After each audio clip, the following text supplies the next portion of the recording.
Today on Rappler, Saudi Arabia extends the deadline for illegal foreign workers to legalize their status.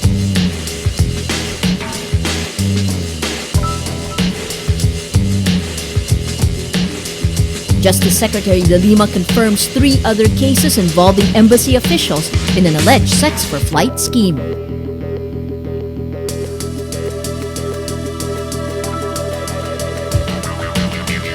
And the backhoe operator in the Maguindanao massacre reveals details of the burial of the victims.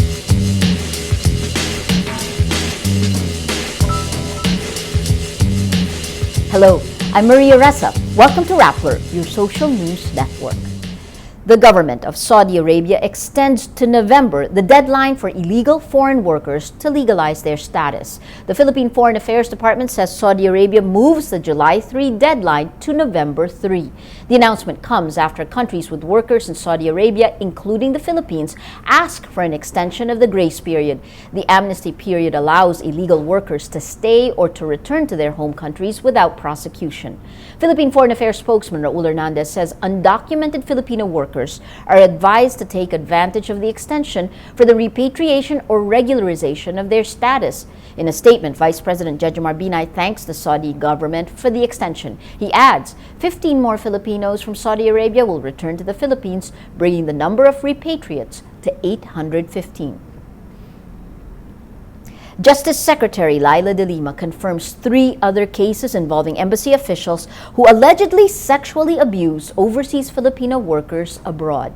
De Lima says the National Bureau of Investigation has already been investigating these 3 cases prior to the June 18 expose of Akbayan Representative Walden Bello on the Sex for Flight scheme. De Lima says there are 2 or 3 cases being investigated, but I cannot disclose the identity of the victims. De Lima adds the second case involves an alleged rape, while the third involves a supposed suicide at a halfway house, which show indications of foul play, that's in a foul play. De Lima does not disclose details of the first case.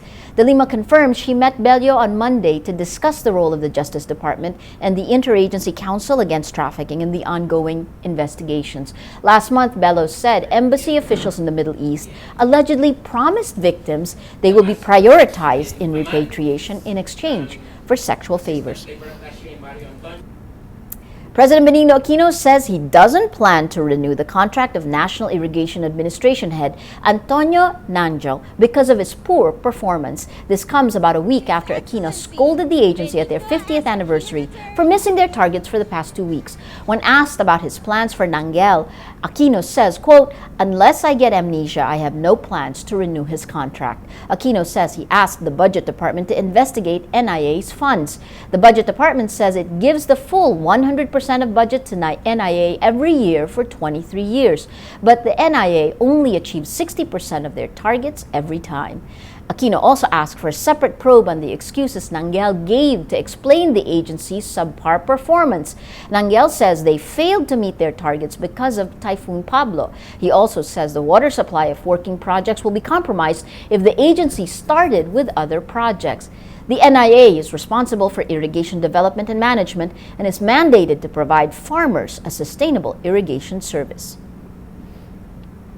President Aquino distributes 22,000 Glock pistols, part of efforts to upgrade the equipment of the Philippine Police. Natasha Gutierrez reports. Police Officer 1, Eliseo Paul Vito Priela, Naga City Police One Office, gun per Police policeman. Office 5. This is the goal of the Philippine National Police. The PNP is one step closer to a 1:1 police gun ratio, an unprecedented feat. Aquino hands out the first tranche of new guns bought by the government.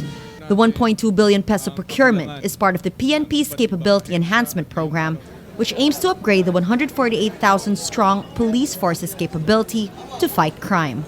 Katumbas ng pagpapaunlad natin sa inyong kapasidad ang pag-aangat natin sa kalidad ng inyong serbisyo sa sambayanan. Isipin nyo, wala mang bit-bit na baril o may kakulangan man sa armas, nagagawa pa rin ninyong magpakitang gilas. Paano pa kaya kung mayroon ng sapat at modernong kagamitan ang inyong hanay? Aquino says this is just the beginning of reforms for the police, which includes buying rifles, patrol cars, communications, and laboratory equipment. It also includes hiring 15,000 civilians to take over PNP's administrative jobs to send out more cops into the streets.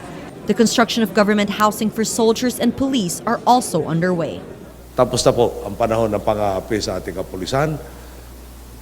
Magpakatotoo tayo sa ating mga boss at ako na hong bahalang maniguradong talaga naman daman-daman nyo ang pag-aaruga at pagmamahal ng nagpapasalamat sa sambayanan. Magandang araw po. He commends 2 police officers for catching criminals even without a gun, and orders Interior Secretary Mar Rojas and PNP Chief Alan Purisima to promote them. Mar at Alan, parang hindi ko napansin doon sa report ng ating dalawang nabanggit na sila ay na-promote. Yung mga ganyang gandang gilas, palagay ko naman ay talagang dyan ang definition ng meritorious promotion. See to it that these two are promoted. With the reforms, Aquino aims to boost the morale of a police force that has lost the people's trust.